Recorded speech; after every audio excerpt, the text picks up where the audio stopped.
Hello, Sophia, and a very warm welcome to the Hayley Osborne Show. I'm so glad that you are joining me today for this episode. How are you? I'm very good, thank you. And I'm very grateful to be here.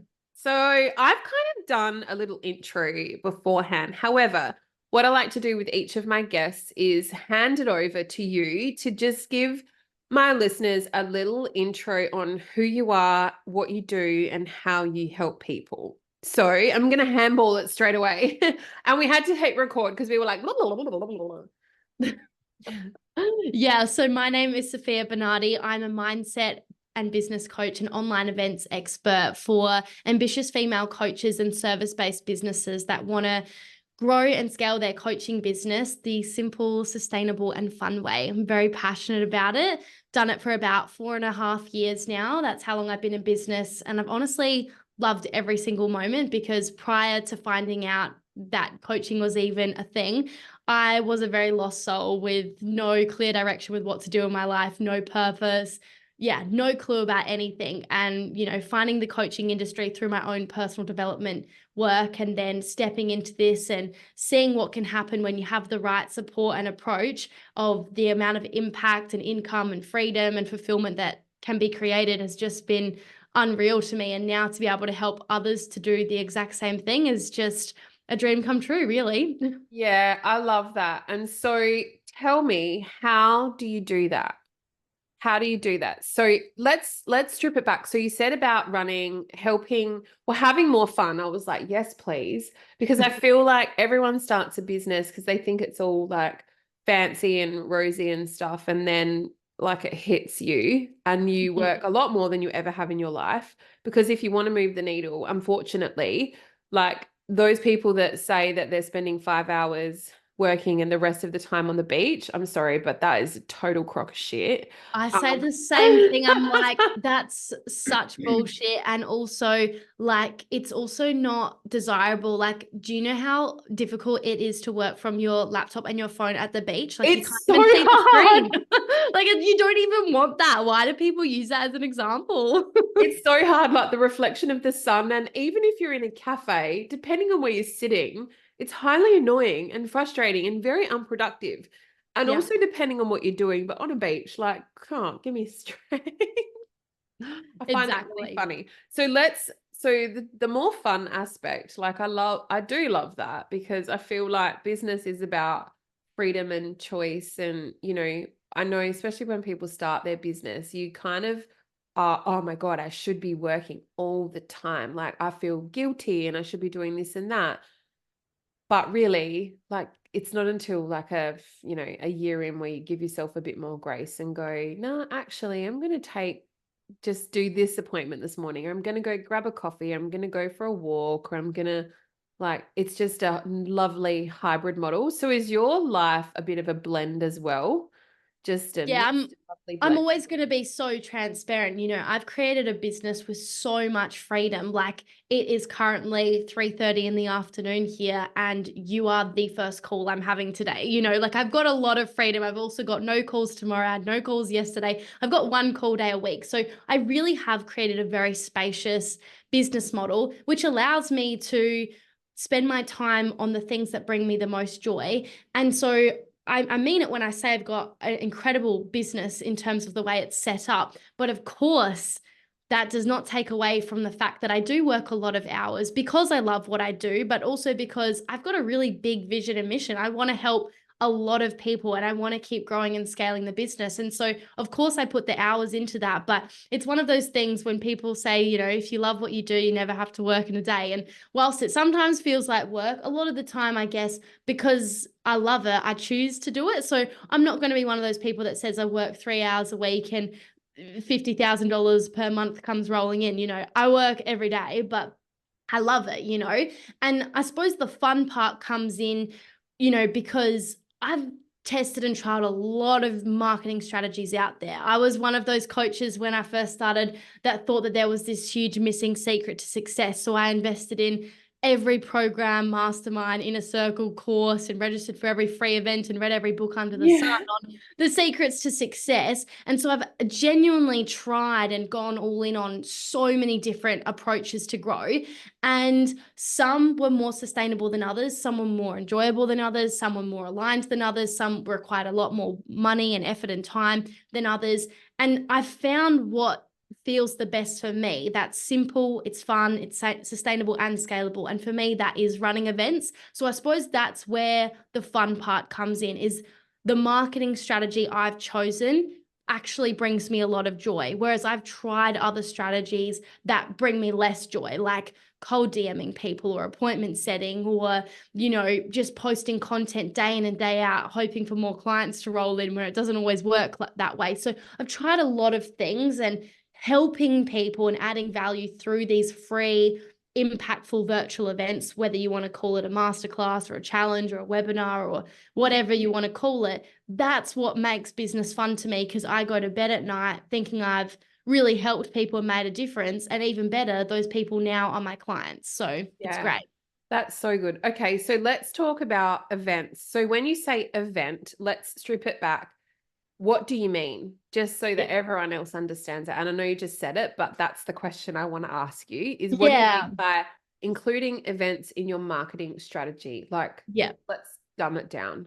So basically, with your marketing, there's lots of ways you can grow your business. And a way that I like to do it, like marketing to me is, doing certain things that attract ideal clients, it nurtures your ideal clients, and it converts your ideal clients. And so running events is basically a free training that I do online. So it could be via Zoom, or it could be literally a live video in a private Facebook group of mine, as an example, where I'm sharing my method on how I've gotten XYZ results. So when I first started my business, I was a mindset coach for women, helping women build confidence in themselves. So I would run these virtual events, like, a free masterclass, where I would share how I built confidence in myself to be able to create my dream life, hypothetically, right? So I would just do this training where I share my process, where I add value, and then have some sort of call to action at the end of it, basically sharing, if you want the full process or you want to work with me to get XYZ result, like, here's the next step kind of thing. And so I've done it from day one in my business, but just now I know what I'm doing a lot more and have a full process around it. So the same goes now as a business coach. I'm delivering these trainings, and I typically do them free more often than not, because you get more people. And I'm just sharing my method on how I've grown to over $1 million to date. So I've broken it down into 3 core pillars that I believe you absolutely need to master if you want to do that. And so that's kind of what an event is. It's a live training, and you can call it whatever you want: boot camps, workshops, masterclasses.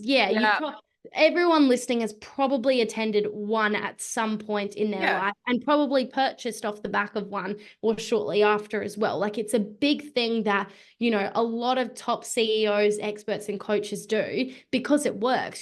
Tony Robbins, Dean Graziosi, Russell Brunson, Denise Duffield Thomas, Marie Forleo, Amy Porterfield, all these people, they run events, like whether it's free events or paid events or virtual or in person or live or evergreen, they're running these events. And so that's what an event is. It's an opportunity to really, like, you've attracted people through your marketing strategies to your event. You deliver exceptional amounts of value, very strategically though, on what makes you unique, and showing people that you can help them. And then you make an offer at the end of the event so people can purchase from you. So it's, I guess, a part of your overall launch and marketing strategy, so that you can sign clients into your offer. Yeah. And I guess running something like that requires more time and effort from the business owner, but also in exchange for those people attending your events, whether they buy from you or not, they will then become part of your warm audience. So you are asking for their name and their email to join, and then you can nurture them through your own means off of your social media platforms, or whatever outward facing marketing that you have.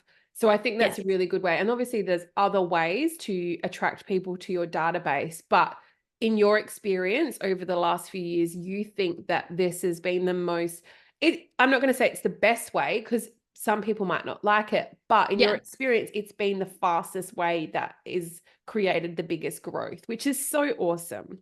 Yeah, I'm not going to be one of those coaches that says there's only one way to grow or there is the best way, because that's just up to each individual. But what I can say is that, you know, if you think about it, people need to consume a certain amount of your content or receive a certain amount of value in order to buy from you. And so rather than posting 2 or 3 times a day, like some coaches may tell you to do. Nothing wrong with that if that's what you want to do and that's what feels good. But rather than posting all of this short form content, you can really add a lot of value just from one event. And you don't need to do it all of the time either. Like I do it once every 6 weeks and I'll generate 6 figures every time I do it. And like I mentioned before, I have a lot of spaciousness. So, you know, you could look at it as it's more time and effort, but in some ways I find it's less because Yeah. I've nailed down the approach. I run it once and I know that people buy from it because I've refined it so much at this point that I just know that it works for my ideal clients. And so it's just a really fast way of nurturing people and getting them to be really warm potential clients rather than them having to slowly be warmed up post by post when they're competing for everyone else's attention as well. So it's just a way that I've found is a really fast way of going through the sales pipeline. And growing your database, which is your Yes. own asset. What would you say to people listening that are scared to show up? What kind of confidence advice or kind of tips would you give business owners that haven't done this before and run a free masterclass, a webinar, whatever it looks like, to do it? Yeah. And it's such a great question because it is a fear of people, you know, like so many thoughts and fears come up. Like, what if Zoom crashes? What if I forget what to say? What if this? What if that? What if no What one if nobody shows? comes? Yeah, exactly. There's all of these fears. And, you know, in a nutshell, if you have a process that you're following that you know works from the amount of evidence out there, like for example, if they were to work with you and have all of your marketing support on how to get people to see their content and engage and interact and take those call to actions, you know, you can be sure that people will show up to the event. You know, the only reason people wouldn't show up is if you don't put it out there, you don't promote it. And so I think, like, honestly, my biggest piece of advice, well, there's a few things, but the first thing I'll say is if you have clarity on what you're talking about, like you're an embodiment of what it is you help people with, which I hope you are, right? You're in integrity with what it is you help people with. It should be your bread and butter. It's easy to talk about something that you love. Like, do you know what I mean? You and I don't need to sit here and be like, what should we talk about? It's like, we I just was like, talk let's about. hit record. We've got a lot to talk about. Yeah, it's like our problem is really like, okay, how do we like not talk forever, basically? And it's not, you know, for any other reason other than we love what we do and we're passionate about it and we've got a lot to say on it. And so the thing with running events is you're not talking about something random, you're talking about your thing. And so that's usually quite easy to talk about. You can have a script or you can have presentation slides. There's loads of things you can have to help accommodate with the process. Don't get me wrong. I'm not suggesting you just hit live and you wing it. You know, all great results come from having a proper plan in place, not through guesswork. That's the pathway to hard work. But if you have a proven framework, you have a plan, you're highly prepared, it's going to go completely fine. And you know what? I've also had loads of things go wrong from my events over the years. And honestly, like I've literally had some people decide to start working with me because they loved how I navigated a challenge that came up on the event, right? So for example, you know, the doorbell started ringing and then the dog started barking and then the Wi-Fi cut out. And, you know, I'd had people message me after saying, if that had happened to me, I would have broke down crying and I wouldn't have been able to cope with it. And I can't believe you handled it with so much grace. Like, it just shows that, you know, you really practice what you preach. Like, I'd love to work with you. Like, that's happened from literally things going wrong. So don't worry about it. It's But funny. yeah, you go. Funny how that happens. Like humans connect with humans. So the more human you are and like can show up in a crowd where you're okay when things go wrong, that's a lovely trait to have. A lot of people are really petrified of that. Yeah, 100%. So, yeah, that's probably the biggest piece of advice, is just having that clarity on who you're serving and what it is you're trying to get across. And then, yeah, being highly prepared, following a marketing strategy to really promote it. But, the thing is that it's interesting you ask this, because in my opinion, no doubt you'll agree here, it's like, if you want to help a lot of people and grow a big business or create a lot of impact, you actually have to be okay with being seen. It's something you need to want to happen. And so I understand the fear that comes with it, but it's also something you should want. And we're never gonna just, like, it's one of those things, like, we're not just gonna get to this point where there's just no fear at all. It's about feeling the fear and doing it anyway. So it's okay if you're scared, but also you want to be seen, because if you're not seen, you're also not signing clients. You're not creating the impact. You're not making the difference here that you're meant to make. And so knowing that you then want to be seen, well, it's just about dancing with that fear and leaning into the experience, knowing that once you've done it once, it's significantly easier the next time. And you'll get to the point, after having done it so many times like me, where you've just sort of woken up and you can just deliver this event kind of thing. I know, and I'm the same. That's how I feel about when I run my own events for my membership, when I do the podcast. It's like my kids could be doing all the things like just beforehand, and then I've got 1 minute to go from that to game face, and it's very easy. So it takes practice, and it's the same as public speaking and all the rest of it. And so if you want it bad enough, you got to show up, because you don't grow confident by waiting. Confidence doesn't come all of a sudden. It comes from showing up and making mistakes, and then you slowly build more and more confidence, which is such a beautiful thing. I Yeah, love confidence is just a byproduct of taking action. I had very little confidence my very first event, or the first time I did anything, but that. I just took the action because ultimately my why was bigger than my fear. And here we are today. Yeah, that's really lovely. Somebody asked me yesterday, and I was really flattered by this. I had a podcast interview, and they said, as a young person, I was like, oh, thanks. What advice, what advice would you give young people starting out, that are in the coaching industry, or, in marketing, about, like, how do they prove themselves that they are good at what they do? Like, it's chicken and egg.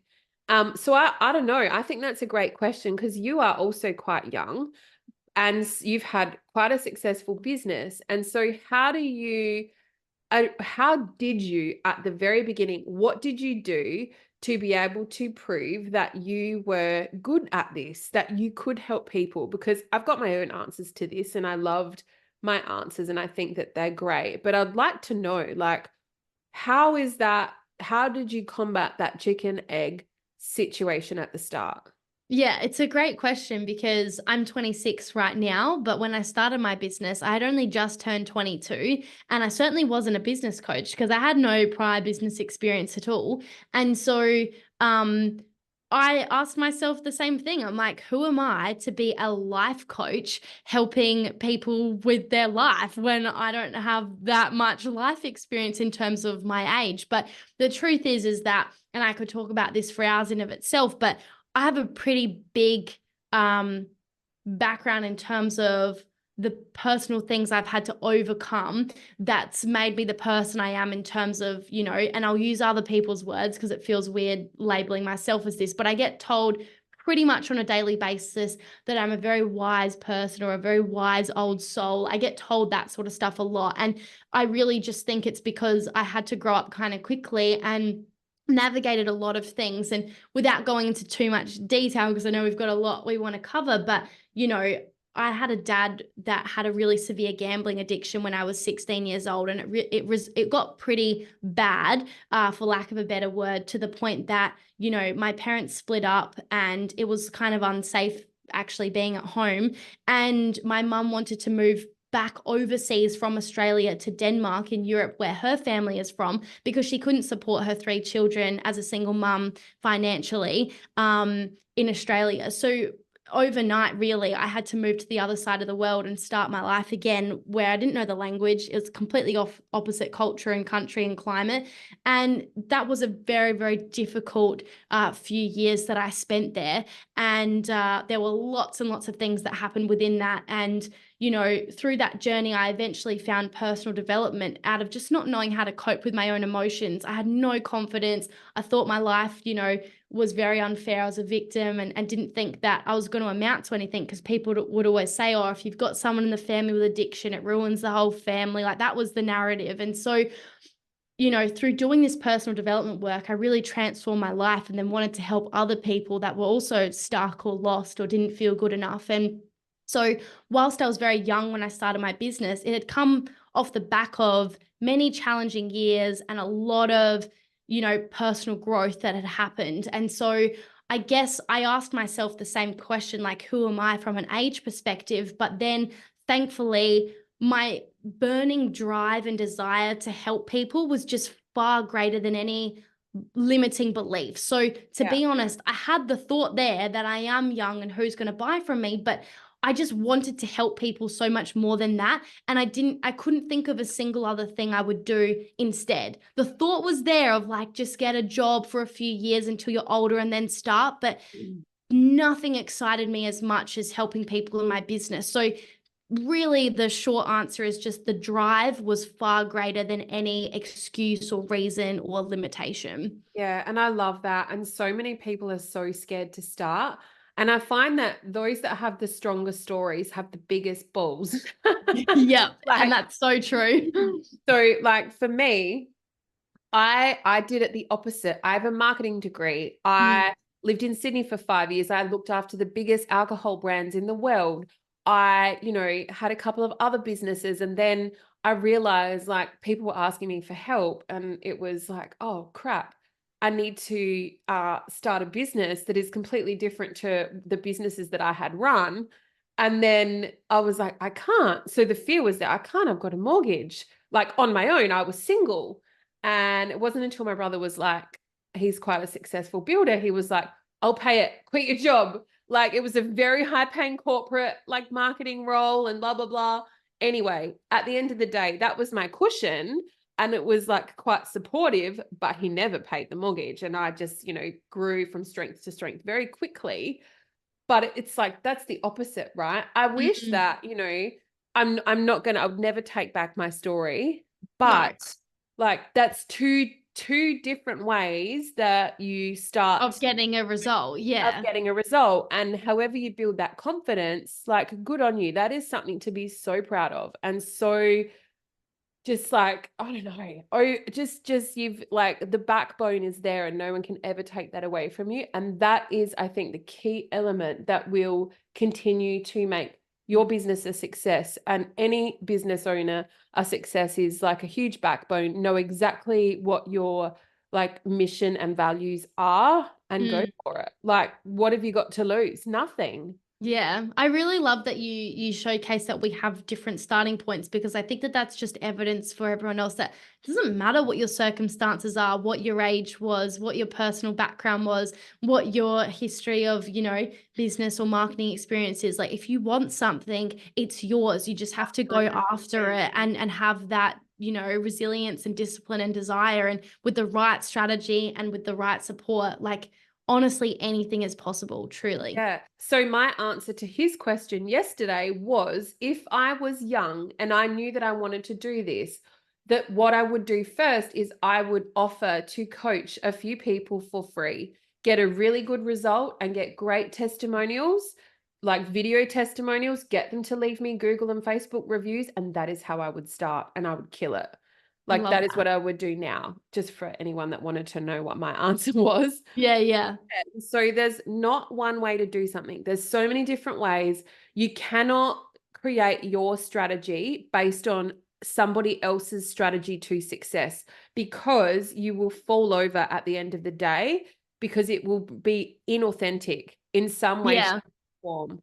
And like it cost me a lot. And again, like you said, no regrets whatsoever, but it did cost me a lot of money thinking that there was one right way and one secret. Like that's what I fell for all of the marketing things online of like, oh, like the only way or the best way. That's why I'm so against using that term, like you said in the beginning, like the best way is through TikToks. I'm like, shit, well, I better sign up for this TikTok program then, or the best Which way is this. And it's just, like it drove me mental. And then I had invested, over $100,000 across so many programs.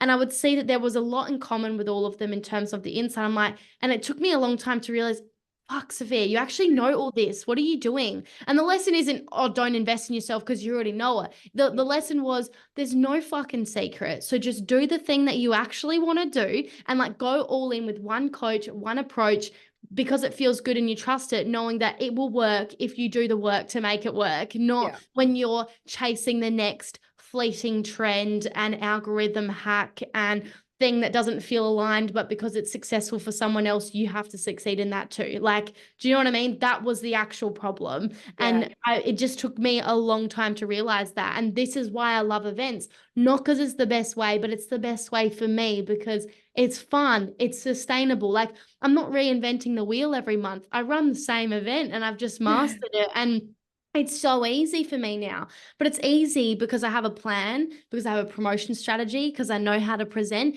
and because I've practiced it. And I think when you have a formula such as that, then it's effortless. Just like riding a bike is effortless because we've done it so many times. Just like driving the car is now effortless because we've done it so many times. But in the beginning, when you don't know how to do it, it's hard. Like I bawled my eyes out learning to drive multiple times and failed the test multiple times because I didn't know how to do it. And was But when this you on the build other the side of the confidence, road? yeah, it was. I did it in Denmark. You're exactly right. And that's why I built my eyes out because like not only am I learning in another language, but also like in Denmark, you do the driving test like with a policeman like sitting in the car with you. And that just Crazy.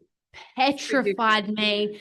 And I just was so, so scared. But yes, it was on the other side of the world. But to be honest, like I didn't know any different because I hadn't learnt to drive in Australia because I Yeah, that's moved right. overseas when I was 16. But so that's fine. But it was still so scary just from the language and culture barrier. And it was such a terrible experience for me. But I finally got there and then freaking hell moved back to Australia and had to learn on the other side of the world and I had more meltdowns. It's like, if you don't know it, it's going to be scary and uncomfortable. But now sometimes I'm driving, I'm like, how did I even get here? It's been so subconscious. And so it's like, And just it's know the with same whatever as strategy or whatever thing in business, it's like, yeah, you probably do suck at it right now, but get the help, get the process, practice it, go all in on it, and then it will be a piece of cake. Yeah. So you said before that, there isn't one best way to do something. If you want to do something, you have to do all the things. And it's funny you say that because I had something land in my inbox recently where they just wanted help with X. And I went through like their website and I went through their Instagram and I was like, yes, but if you spend money doing that thing, like it's going to be spaghetti at the wall, nothing unless you fix this other part first. And then I didn't hear anything. And I was like, well, that's good because you're not my people. Like if you are ready for a quick win, I am not the person for you because I don't believe in that and I don't believe it's sustainable. Do you think the same thing? Like, do you think, okay, if you're going to run an event, you've got to have the certain pillars in your business set up properly first? Oh, 100%. Like, events are great, but you can't just go and run an event tomorrow and expect to make millions. Like there are other two pillars, in my opinion, that need to go into making it work. The first is marketing and the other one is sales. Like, do you know what I mean? Like events on its own, like you can add so much value in an event, but if you don't market it, no one's going to show up. And if you don't sell off the back of it, you're not going to have paying clients and have a sales process that actually works. So you need marketing strategies, you need an epic events formula, and you need a seamless sales process. That's really how I see it. So yeah, no, it's, if only business was just one thing, but it's not like, and that's not taking into account, having a great offer and having a strong mindset and all of these things, I think this is why I'm just in awe of anyone that starts a business, let alone stays in business long term, because you honestly just have to really nail a lot of different stuff. Like you have to get good at a lot of things. You don't have to be the best at everything. You can stay in your zone of genius, but you certainly have to wear multiple hats, you know? And it's not easy, but again, it's worth it, you know? Like there's no way I could make this amount of money, have this amount of free time, this amount of choice, and this amount of impact working for someone else in a 9 to 5 job. No And way. that's to not talk badly about 9 to 5. If it's your thing and you love it, go for it. But it's not mine. And yeah, this is just the best thing ever. And so it's worth it. It's worth learning how to be good at all sorts of things. Do you know what I mean?